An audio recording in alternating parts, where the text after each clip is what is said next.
Today's video will be about Boolean algebra. You might not know where the name came from, but there was actually an English mathematician called Boole who came up with it. It's spelled differently to bool, which is a type in programming languages. In this algebra, we have variables that take on two values, true or false, sometimes denoted as 1 or 0. Variables can be connected in many different ways. The most basic ones are conjunction, which is written as and disjunction, which is written as or. There are all the other ones like implication and equivalence, exclusive or, and so on.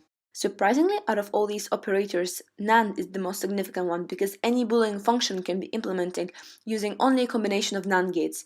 Gates, I hear you ask? Yes, okay, everything will be explained in due time. So let's start with OR. OR is a logical disjunction. It is also kind of intuitive to think of it as addition.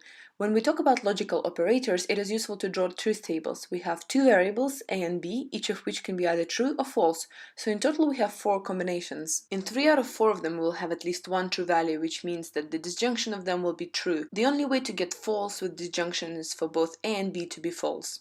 You can rewrite the same table with zeros and ones, where 0 is for false, 1 is for true, and then instead of or, just add values for a and b. For 3 of them it will be straightforward, just adding zeros and ones, but for the third one it's kind of weird because you get 2, but in this algebra we can only have values of 0 and 1, so we say that it will be a 1. Let's move on to AND, which is a bit like multiplication. We have the same combinations of zeros and ones. By the way, I write them in this order because if you think of them as binary numbers, then it will be an increasing sequence from 0 to 3, but anyway, you can do it in any order you want. Our connective now is an AND, which will only be true when both A and B are true. In all other cases, with at least one false value, we get a false for conjunction. If you look closely, it all adds up in terms of multiplications of zeros and ones, which is quite neat. Now let's throw in some more variables to have longer expressions with both conjunction and disjunction. Let's say you have an expression a and b or c. How should you think about it? Well, conveniently, normal algebra rules apply. Multiplication comes before addition, so a and b should be evaluated first. What if we have parentheses? Then it's a completely different expression. We know that multiplication is distributive, so the expression simplifies to a and b or a and c. It's been 3 years since my interview, so I don't remember the exact wording, but this was one of my questions, and I know they're no longer asked, so I'm not revealing anything. Suppose you have an equality like that, a or something is true. Not knowing anything about a, what should it be ORed with for the equality to always be correct? Well, since a can be both false and true, and for the disjunction to be true we need at least one true value, we just say that the mystery value is true.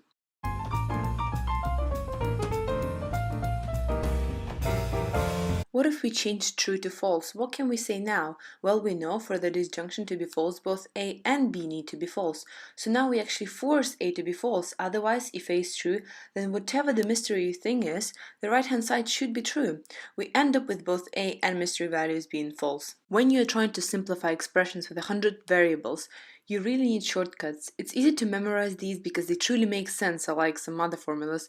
But if you've never seen them before, the interviewer might give you a list of them to accelerate the discussion and then give you something to simplify. So as you can see, those with AND are basically like multiplication rules, and those with OR are like addition. Just remember that there are only zeros and ones there. If you spot one of them in a longer expression, just replace the long left-hand side with the right-hand side. Remember I talked about gates? That's because in electronics we use logic gates to actually implement different Boolean functions. It's all pretty abstract on the paper, but in reality they are physical devices that have binary inputs and outputs. All those ones and zeros that we looked at are just representations for low and high voltage, for example. In school you were probably taught to think of functions as black boxes. You fit something in and you get something out. We can represent logical and OR just like that. 2 inputs, 1 output. In electronics, they are too cool for rectangles, so they came up with different signs for different gates. Last piece of theory before moving on to exercises. To understand the true power of logic, you need to know about the De Morgan's laws. The guy actually went to Cambridge and studied here at Trinity College. He was like, hey, what if we combine not and other things? Let's consider not A or not B. That's like 3 operations in there. I'll use the horizontal bar for the complement.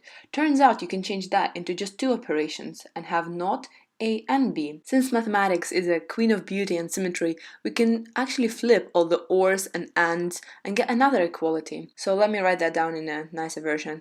You can think about it as pushing the horizontal bar further into the equation onto a and b and kind of flipping the inner sign. So back to our special NAND gate, it's not combined with AND, so you draw AND gate and add a bubble onto it. That's the representation for it in electronic circuits. Similar for NOR, which is not combined with OR, just draw the mini rocket and put a bubble in front of it. Bubble means the negation.